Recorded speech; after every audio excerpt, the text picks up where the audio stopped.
So take me through your 5 stages of retirement. The 5 stages. So pre-retirement, I was excited, like, oh, this is going to be great. I'm going to finally be able to go on a trip and really just be there. I had great aspirations. For so many people, retirement is the end goal.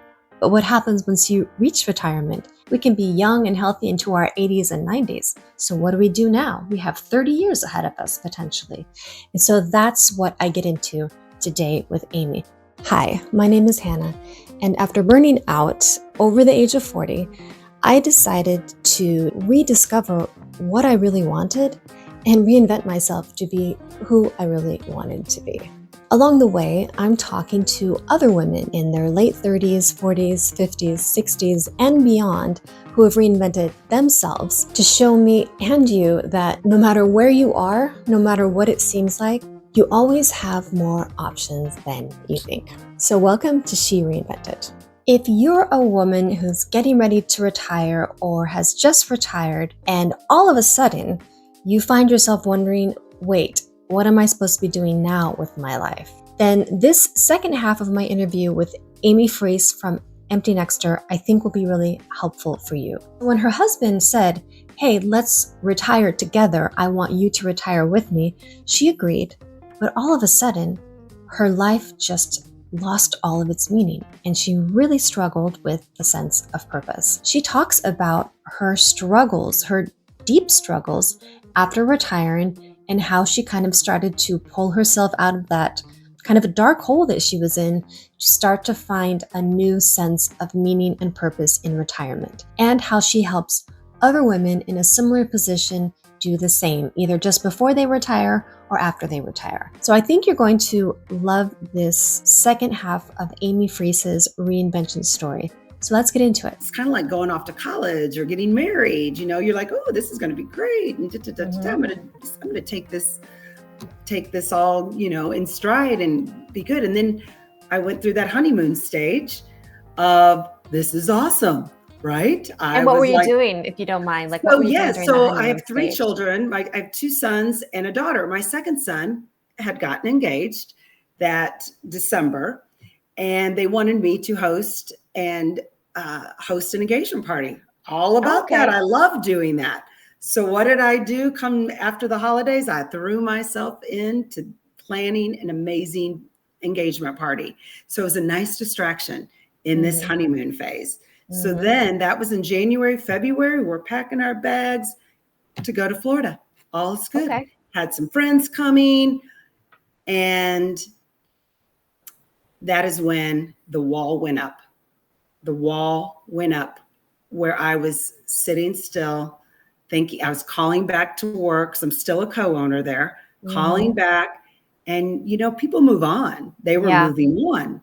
They had a new leader, and I wanted him to lead them well and wanted them to give him the respect. So I needed to step back. So I felt like truly my identity. I'd been stolen. This was in Florida? Was this in Florida? And I knew better. And I knew this wasn't truth. I knew that I still had a purpose and a plan, but I couldn't see it. I didn't know how I was going to integrate. My husband wanted, and he's perfectly happy just floating around on the ocean. And he still has his work where he can get online and do that. He's still engaged. And I really thought I was going to go nuts. And again, I've always been a visionary, but I saw a wall and I couldn't see past it. And so we then came home after that snowbird time, and I was at home in Nashville. And that's where I had to really peel back the layers and get back to that truth that God saw me. He knew what I was experiencing. And I thought it was all about creating a next.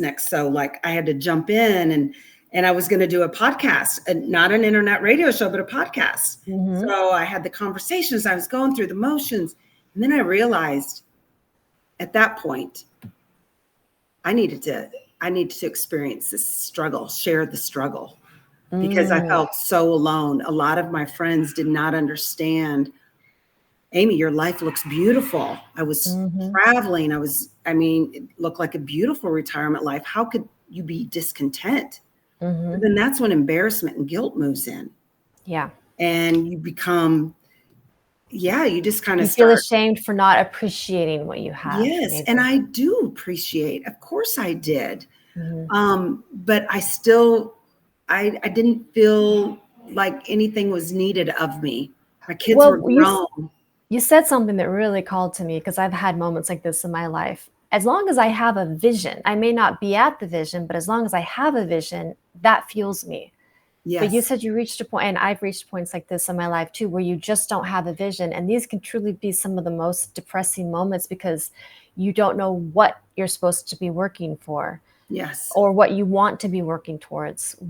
How did you get that vision back, and how did you get that vision? Because this is something a lot of people, I think, are looking for. So I realized there was kind of like a light bulb that went off, that it was the struggle that I needed to share, and that I was going to be vulnerable. And so I started sharing it on social media, and transparency, honest. No one wants to say, I'm lacking confidence. I don't feel like myself. I feel discontent. Those are kind of things that, that's a very inner circle. Yeah. Especially for social media, where you're supposed to be showing your amazing life. And if that's even an inner circle, right? But because I think sometimes even when you share that with people, they just think, oh, you're having a bad day. You're having a bad day. So the vision, I'm a big journaler. I've done that for years and years. So just sharing, pouring out my thoughts, asking for guidance, show me a door, open a window, drop it on my head. Let me know what I'm supposed to be doing, because this is excruciating. And do you remember the first time that you decided what was one of the first posts that you made? Was it writing? Was it Instagram? Oh yeah, it was writing.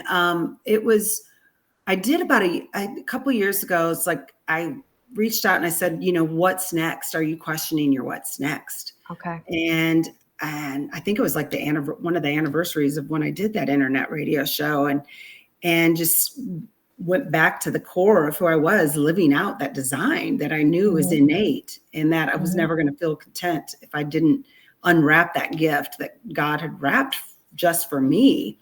So one of my other vulnerable ones was on my birthday, and as it was leading up, and just sharing that this has been so hard, but I want to connect with women who are experiencing this, and I want others to feel heard, because I did not feel heard. I felt like I was sharing it, but they weren't embracing it, because I don't think they could associate me feeling lonely, depressed, lacking confidence, lacking vision. But we are women. We are multifaceted, and it's okay if we feel these things at times. We don't have to apologize.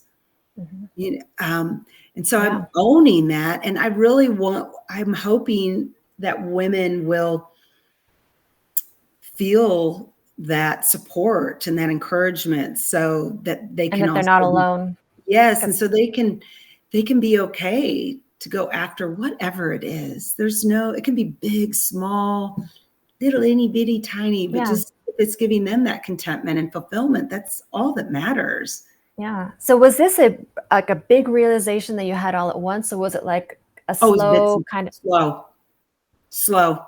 And then you finally got to a point where you thought, oh, this is what I want to be doing. Well, I got to the point of, well, I can't stay like this. I've got to just step out. And so that's when I started sharing my story more continually. A lot of my Instagram of earlier days was my family. I've always been a big writer. I've always written too long of, stuff on Instagram, but it was always my family, what I was doing, where I was going, work at the design shop. But now it was very focused. I am wanting to talk to that struggling retired woman who no one is expecting anything of them, because by all accounts, they look like they're living a beautiful lifestyle, a Yeah. life that they Yeah. should be dancing on the ceiling for. But all the stuff, that's not what makes our hearts tick. It's fun. We like It's the we like vision. that It's stuff. having vision. It's having a Yes. purpose. Yes.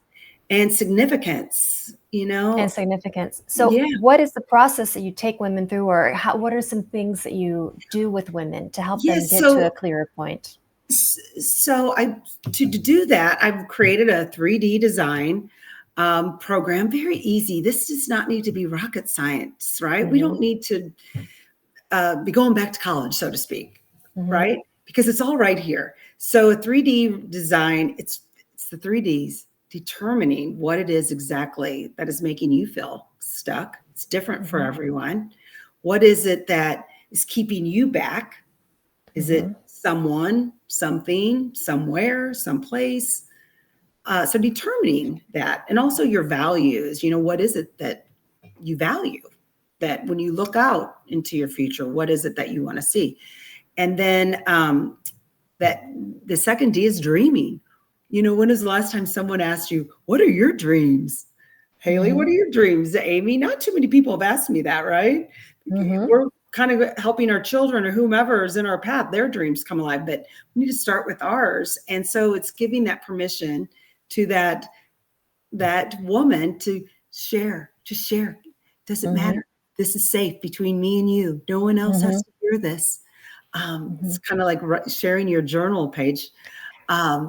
And kind of like, okay, so those are dreams. They sound like they're really out there, but how can we align with where you're at now?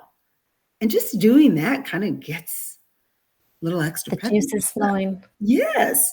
So then we discover, and that's where it kind of goes, okay. And also in that determine it's the skills and the gifts, because we all have them. How can those all be aligned to work into a retirement? Not get you back on the hamster wheel. I don't want I don't want a woman hearing my story and go, well, I don't really want a job again. I don't want to get into the hurry and the flurry of that. We've done all that, right? But now it's just having that full contentment from the inside to the outside, not just having everything beautiful on the outside, but really feeling like you're showing up in the way that reflects you. Yeah. And what do you do if a woman says, I don't know. I just don't know. I don't know what my dreams are. Well, then it's just and I've had that. It's just like pausing. Then it's going back to when, and I'm not a therapist or psychiatrist, but sometimes you do have to go back to that little girl. What did you dream about then? If you aren't dreaming about something now, what was it then? And then just like, it can be as easy as what is like your most perfect day, that day where all your senses are feeling, used, and you're smelling, and your heart and just everything feels more alive. We've all had those days, right? And that's getting her to be reminded of what that day felt like, what was happening that day. How can more days be like that? So maybe not having to figure out the big answers, but just a small answer. Just describe a day that you'd like to live. You don't have to know what you're going to do forever, but maybe just a day that your ideal day. So it's bite-size, little steps, little stitches, right? Just little design stitches at a time, one at a time.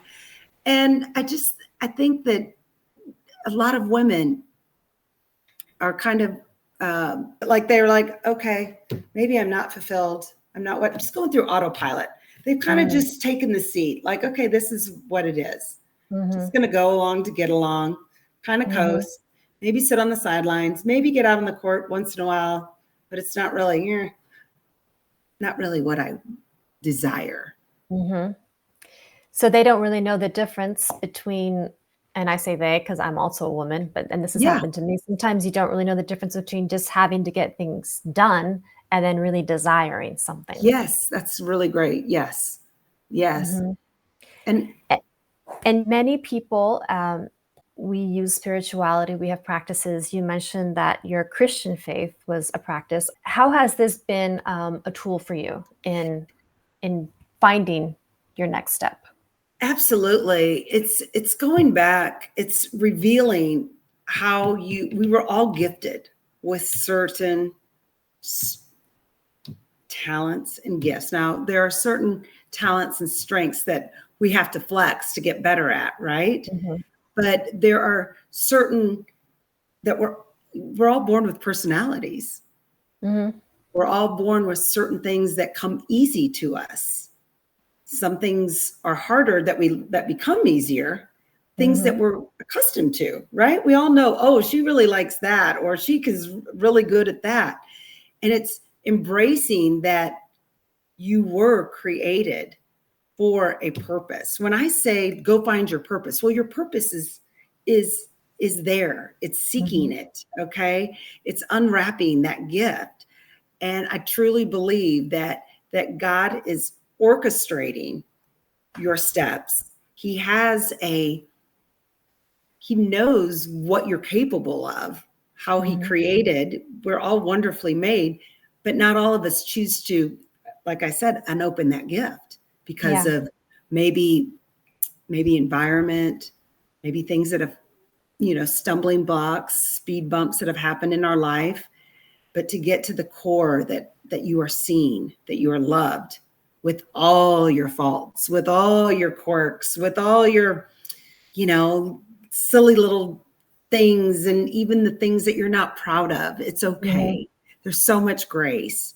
And do you have a practice that you do? Do you pray? I know some people meditate on a daily basis. Do you pray on a daily basis? Is there any daily practice that you use to help you connect? So I start my morning. It's just become a discipline from years and years ago. I'm not legalistic, though. Legalistic meaning if I don't do this, oh boy, I'm going to have a bad day, or God's going to be upset. No. And when people call me religious, no, I'm not religious. I'm a Christian. God loves me, gives me grace. I believe in that, what he did at the cross for me. And so in the morning, I have devotions. I love devotionals. They are a springboard to getting me into the Bible. And in that devotional, and there's so many, I would be able to recommend so many to get, if you just want to get started, and if you're like, well, that sounds kind of weird, I get it. But a lot of times it's kind of like my love letter to God. I kind of talk on that page, write it out. And then I also go through like what happened the day before. So it's also kind of like a diary, right? And then just pray. I'm not like I have to pray at this certain time. I'm kind of a prayer throughout the day. It really has become just part of my day. And like I said, it's not rule following. I don't feel that if I don't get it right every day that I'm, somehow frowned upon by God. I don't think he's up there going, he's a friend. It's just a relationship. So it's a relationship. It's an ongoing relationship. Yeah. When the women come to you, what do you feel is the number one thing that's holding them back? Or are there multiple things? I think a lot of it is fear. Fear of, one is, I've heard this time and again, well, I don't want to get too busy. I don't want to. I don't want to overwhelm myself. Yes. It's kind of an excuse not to step out. What do you say I don't to want that? to upset the apple cart of my life, of my people around me, which I think a lot of it is fear. And I get that. It's a real thing, but I have an acronym for fear: false evidence appearing real. Fear is just kind of keeping you where you're at, going along to get along, sometimes kind of miserable, whatever. Step out. What's the worst thing that can happen? What is the worst thing that can happen, right? You can there's probably not a worst thing. There's probably like, oh, that wasn't so bad. A lot of times the anticipation is the worst. And then you're like, wow, what was I even worried about? What was I even concerned about? And I've done that many times, again, yes. right? And you make it much bigger in your head than it really is. I know. It's crazy. We got to, we're equipped. We can do it. We're strong women. We're smart. So most women, they want to move forward. They just don't they're afraid of what will happen if they do move forward to a completely different project or role or identity. Yeah, And that's so absolutely. when you take them through this, is I know each woman is so individual, but is Yeah. there kind of a general process that you go through to help them overcome their fears? Like maybe take baby steps or meditate Absolutely. or Yes. Baby steps, I've given, I'm just thinking of this one gal. I'm just like, just do this little thing. Don't do the big thing that's really scaring you. Do a little thing. And for this, it was just like calling an old friend that she hadn't spoken with in years. So, but she was lonely, right? Yeah. She was feeling lonely. I'm like, who have you not talked to that you would really love to talk to? But they haven't called you, so you're not calling them. You may be the proactive one. And she was like elated that you can imagine that person on the life moves in. We get busy, right? Yep. And people don't pick up the phone or whatever. So that I just remember her being very that was very encouraging to her. And we just kind of kept moving the egg, so to speak. Just little next step, next step, next step. Yes. I found that for myself as well, even in, just creating this podcast. There's so many things that go into creating a podcast. Sometimes it can just be like, just research this thing, just research podcast, research a microphone. You don't even have to buy it. You don't have yes. This one research. If you break it down small enough, you can And now look at you. Yeah. Right? Now look at you. You're doing now look it. at me. And a lot of times you're doing things, and a lot of times do it scared. We've all heard that. Do it scared.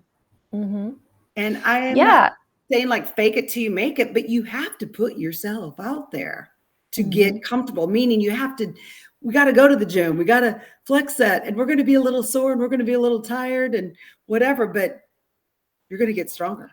And if you break it down small enough, you can, and not always, sometimes you really do have to just do it scared, but I can break things down to such minuscule little tasks that it feels like nothing.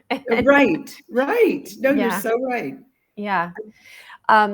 Is there anything else that you want to discuss? You were a designer as well, and I feel like the whole process of design in itself can be so useful to use in life because it's a process of iteration, it's a process of calculating the environment to the person. That in itself could be a whole other discussion. I don't know if you pattern,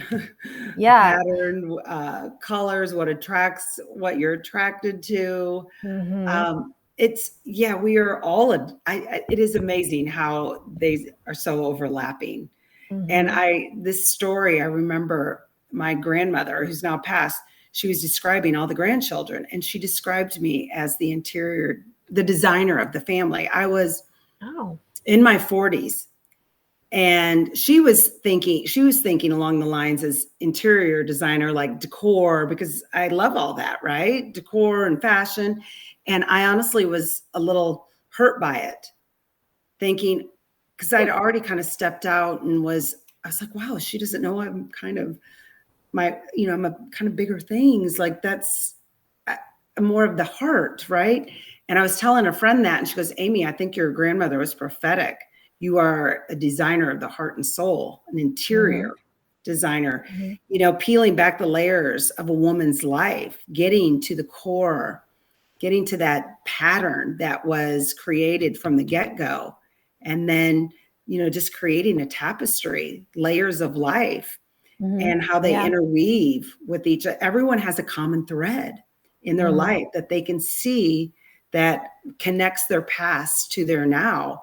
And that can then, connect to their future. It's all there. It's all there. So if a woman is listening now, maybe she just retired and she's feeling really depressed. She doesn't have a vision. She doesn't know what she wants to do next. She wants purpose. She wants meaning. She doesn't want to get overwhelmed. Besides going to the empty nester and talking to you, aside from that, what's some advice? What's some parting advice that you might want to give a woman in a similar situation? I would first say it's okay and give yourself grace, and then kind of change her perspective on what she's going through, because I think it's really, this is going to sound crazy, but this is kind of great that she's feeling this way, because there's something stirring. This is an indicator. This is your indicator that there is something waiting for you, but you've got to be patient, diligent, persevere. You got to seek it. It's not going to come, it's not going to show up at your doorstep. Mhm. So lean into I it. like that. Get excited that you feel stuck, because that's maybe a good sign. Exactly. I like that. Discontent. That is not something to be ashamed of. That means you're not in your sweet spot. And that means there's a sweet spot for you to get to. You got it. Yeah. You got it. So if people want to talk to you more, you do coaching, correct? You do coaching, Yes. and you also have a group coaching, or is it just one-on-one? Right now it's one-on-one. And I also do have, if there's a woman out there who's in retirement and she has a next, I'm bringing those women together, because I believe positive, attracts positive, and energy attracts energy. But one-to-one, I would like to do group coaching though.